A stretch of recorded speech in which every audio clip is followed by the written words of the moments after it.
जय हिंद, वंदे मातरम, सत श्री अकाल, आदाब। स्वागत है आप सभी का ज्ञान और कॉमर्स एंड कंपटीशन में। मैं पीके सर। देखिए, आज का टॉपिक है आपका दोहरा लेखा प्रणाली इन डबल एंट्री सिस्टम में। आपको यानी एमसीक्यू क्वेश्चन यानी मोस्ट इंपोर्टेंट क्वेश्चन लेकर आए हैं, जिसमें यानी परीक्षा जो आपका 20 या 21 तारीख से यानी संभावित डेट आया है और यह आपका डेट यानी क्लियर भी है, परीक्षा होगा। इसमें देखिए आपका इसमें से यानी क्वेश्चन आ भी सकता है जिसमें आपको दोहरा लेखा प्रणाली डबल एंट्री सिस्टम के बारे में पढ़ाया जा रहा है। देखिए, इसमें लिखा है दोहरा लेखा प्रणाली का प्रारंभ। देखिए, दोहरा लेखा प्रणाली का प्रारंभ कहाँ हुआ था क्वेश्चन में देगा, यानी ऑप्शन 4 देगा। यानी आपका ऑप्शन 4 देगा अमेरिका में, फ्रांस में, ब्रिटेन में, इटली में। तो ऑप्शन यानी कौन सा सही होगा? इटली वाला। यानी दोहरा लेखा प्रणाली का जन्म कहाँ हुआ था? इटली में। इटली में कहाँ हुआ था? वेनिस नगर में। कहाँ हुआ था? वेनिस नगर में। इसे दोहरा लेखा प्रणाली का प्रारंभ कब हुआ, जैसे ईस्वी पूछेगा तो मान लीजिए 4 ऑप्शन देगा, 1493, 92, 1594, 1494। तो आपका ऑप्शन कौन सा सही होगा? 1494 वाला। उसके बाद से नेक्स्ट क्वेश्चन है द्विप्रविष्टि प्रणाली के जन्मदाता कौन है, यानी उसके फादर कौन है दोहरा लेखा प्रणाली डबल एंट्री सिस्टम। देखिए, डबल एंट्री सिस्टम होता क्या है, तो दोहरा लेखा प्रणाली से आज ऐसे प्रणाली से है जिसमें यानी दो खाते प्रभावित होता है। उसमें एक पक्ष यानी डेबिट होता है, दूसरा यानी क्रेडिट होता है। यानी यदि पाने वाला डेबिट हो रहा है तो देने वाला क्रेडिट, और जो वस्तु संपत्ति आती है उसे डेबिट करते हैं, जो जाती है उसे क्रेडिट करते हैं, और ऑल एक्सपेंसेस को डेबिट और ऑल इनकम को क्रेडिट करते हैं। तो दोहरा लेखा प्रणाली यानी निश्चित सिद्धांतों के अनुसार यानी लेखांकन किया जाता है, उसमें नियम बनाए रहते हैं, नियमों का पालन किया जाता है और व्यवसाय की आर्थिक स्थिति की सूचना यानी दी जाती है। उसके बाद से द्विप्रविष्टि प्रणाली के जन्मदाता कौन है, तो ल्यूकास पेसियोली। ल्यूकास पेसियोली कौन थे? देखिए, गणितज्ञ थे जो वेनिस नगर के निवासी इटली के रहने वाले थे। और इसमें लिखा है पुष्पपालन की द्विप्रविष्टि प्रणाली का अर्थ क्या है, यानी द्विप्रविष्टि प्रणाली यानी दोहरा लेखा प्रणाली का मीन्स क्या होता है, तो एक ही व्यवहार के दो पहलू की प्रविष्टि को ही दोहरा लेखा यानी प्रणाली बोलते हैं। उसके बाद से देखिए क्वेश्चन पूछेगा कि आहरण खाता क्या है, पूंजी खाता क्या है। तो देखिए, आहरण खाता हुआ, पूंजी खाता हुआ, ये दोनों आपका यानी पर्सनल अकाउंट होता है, आपका व्यक्तिगत खाता होता है, मोस्ट इंपोर्टेंट है। यानी पूंजी खाता यानी व्यक्तिगत खाता है। उसके बाद से नई मशीन की स्थापना के लिए डेबिट होंगे। तो नई मशीन की स्थापना के लिए देखिए, जब भी मशीन स्थापित किया जाएगा तो उसमें क्या करेंगे, यानी जो भी स्थापना व्यय होगा यानी कैश को यानी क्या करेंगे, मशीन में यानी जोड़ देंगे। तो इसमें क्या होगा, नई मशीन की स्थापना के लिए डेबिट होंगे यानी मशीन खाते में। उसके बाद से है अमेरिकन दृष्टिकोण के अनुसार खाते को कितने भागों में बांटा गया है। देखिए, अमेरिकन दृष्टिकोण के अनुसार खाते को 4 भागों में बांटा गया है। एक आपका आय, दूसरा व्यय, पहला आय, दूसरा व्यय, फिर से आपका संपत्ति पक्ष और दायित्व पक्ष, यानी इनकम, एक्सपेंडिचर, लायबिलिटी और एसेट्स। यानी 4 भागों में किसके अनुसार, तो अमेरिकन पद्धति के अनुसार 4 भागों में बांटा गया खाते को। उसके बाद से जैसे मान लीजिए आपका यानी अंग्रेजी पद्धति, परंपरागत पद्धति के अनुसार खाते को 3 भागों में बांटा गया है। एक पर्सनल अकाउंट, यानी ऐसे खाते यानी मुख्य रूप से 2 भागों में बांटा गया है, एक यानी पर्सनल, एक इम्पर्सनल, यानी व्यक्तिगत खाता और अव्यक्तिगत खाता। उसमें व्यक्तिगत खाता, तो व्यक्तिगत खाते को 3 भागों में बांटा गया है, जिसमें आपको हम आगे बताएं इधर कृत्रिम खाता, प्राकृतिक खाता, प्रतिनिधित्व खाता। यानी कृत्रिम खाता से आज से ऐसे खाता से है यानी जो कृत्रिम रूप से बनाया जाता है, जैसे मान लीजिए कोई कंपनी हुआ, कोई फर्म हुआ, उसका नाम, कोई संस्था हुआ। और प्राकृतिक व्यक्तिगत खाता, तो प्राकृतिक व्यक्तिगत खाता से ऐसे खाता से है जिसमें किसी व्यक्ति का नाम, जैसे राम, श्याम, मोहन, सोहन। उसके बाद से प्रतिनिधित्व व्यक्तिगत खाता, आपको आगे बताएंगे कि प्रतिनिधित्व व्यक्तिगत खाता से आज से ऐसे खाता से जो प्रतिनिधि करता है, जैसे आहरण खाता, आदत व्यय खाता, प्रयुक्त व्यय खाता, उपार्जित खाता, अनुपार्जित खाता। तो इसमें जैसे मान लीजिए दिया है कि अमेरिकन दृष्टिकोण के अनुसार कितने यानी खातों के भाग होते हैं, तो 4 भाग होते हैं। नेक्स्ट है यानी श्वेता को यानी माल के नगद विक्रय पर डेबिट होगा।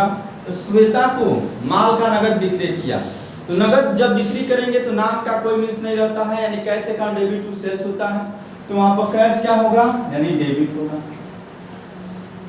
उसके बाद से पाने वाले को डेबिट तथा देने वाले को क्रेडिट, यानी रिसीवर को डेबिट और गिवर को क्रिएट करते हैं यानी किस पर्सनल अकाउंट में करते हैं वो आपका होता है व्यक्तिगत खाता यानी पर्सनल अकाउंट। उसके बाद से व्यय को डेबिट यानी एक्सपेंसेस को डेबिट और आय को क्रेडिट यानी इनकम को क्रेडिट किया जाता है। तो यानी किस खाते में किया जाता है, किसका रूल है, तो नाम मात्र खाता, नाम मात्र खाते का दूसरा नाम है आय व्यय खाता, अवास्तविक खाता, व्यय एवं लाभ हानि खाता। उसके बाद से लेखांकन चक्र। देखिए दोस्तों यानी लेखांकन चक्र होता क्या है, तो लेखांकन चक्र जैसे मान लीजिए एक व्यक्ति है तो उसका यानी एक चक्र होता है जिसको जीवन चक्र बोलते हैं। सबसे पहले शिशुअवस्था होता है, गर्भावस्था होता है, शिशुअवस्था, उसको से बाल्यावस्था, किशोरावस्था, उसके बाद से युवावस्था, प्रौढ़ावस्था होता है। सेम कंडीशन वो भी होता है।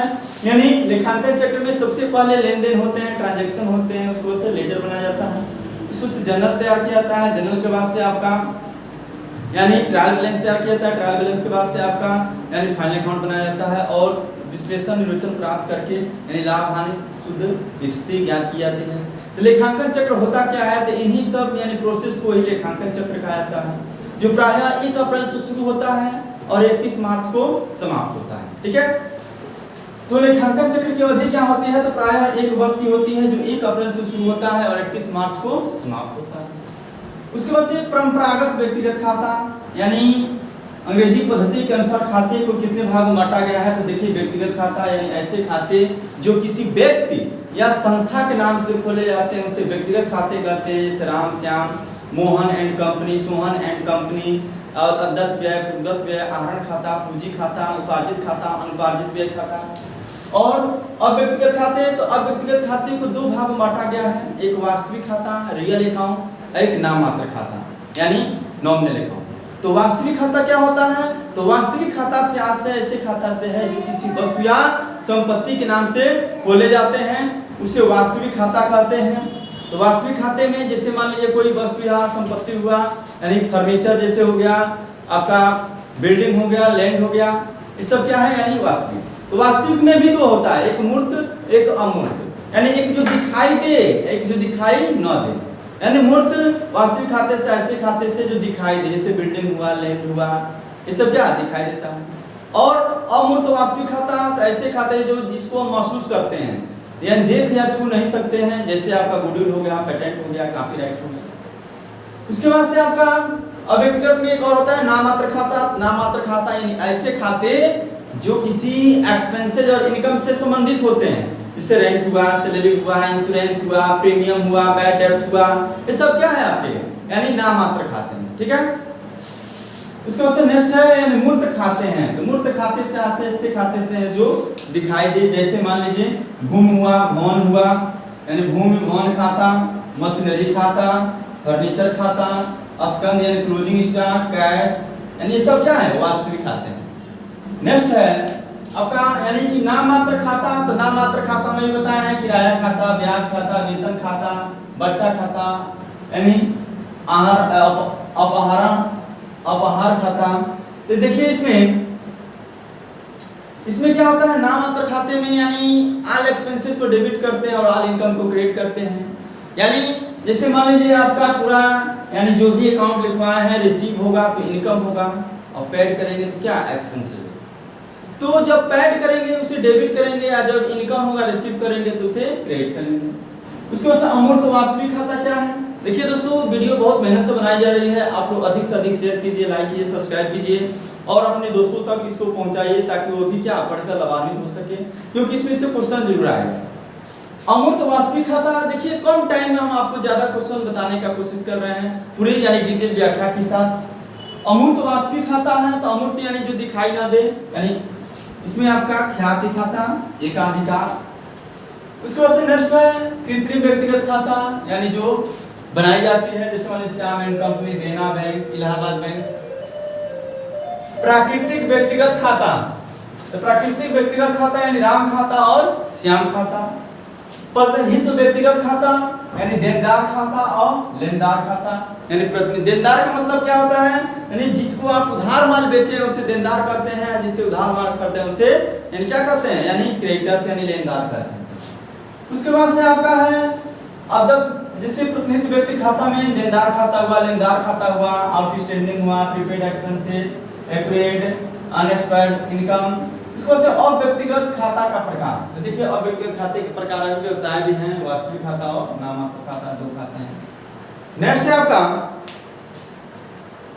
कि दोहरा लेखापाली का जन्म यानी कब हुआ, तो देखिए दोहरा लेखापाली का जन्म 1494 ईस्वी में हुआ। तो पूछेगा किस शताब्दी में हुआ, तो 12वीं शताब्दी की, 11वीं की, 15वीं की, 16वीं, तो आप 15वीं पर टिक करेंगे। ओके। नेक्स्ट क्वेश्चन है ल्यूकास पेसियोली कौन थे।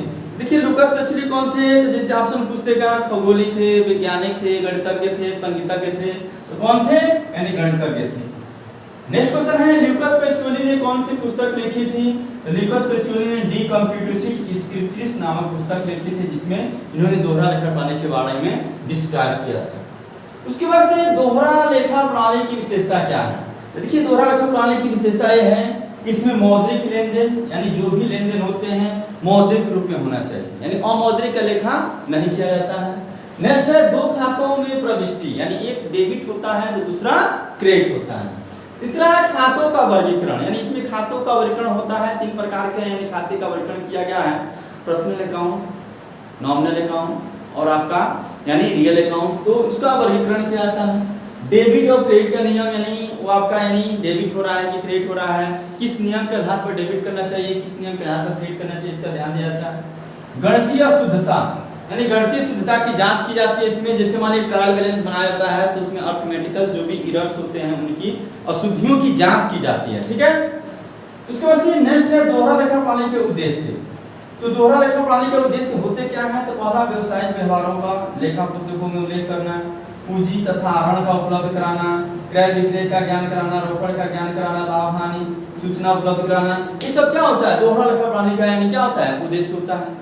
इस प्रकार दोस्तों यह कम समय में ज्यादा से ज्यादा क्वेश्चन रहा आपका, जो भी यानी सब मोस्ट इंपोर्टेंट क्वेश्चन है परीक्षा में आने वाले हैं। आप लोग इसको जरूर अपने कॉपी में यानी नोट्स बनाकर यानी इसको मेंटेन करिए, और हम लगातार वीडियो अपलोड करते रहेंगे क्योंकि 10 दिन मात्र यानी परीक्षा में बचे हैं। आप लोग लगातार वीडियो को पढ़ते रहिए। जय हिंद, वंदे मातरम। आपके माता पिता को नमस्कार।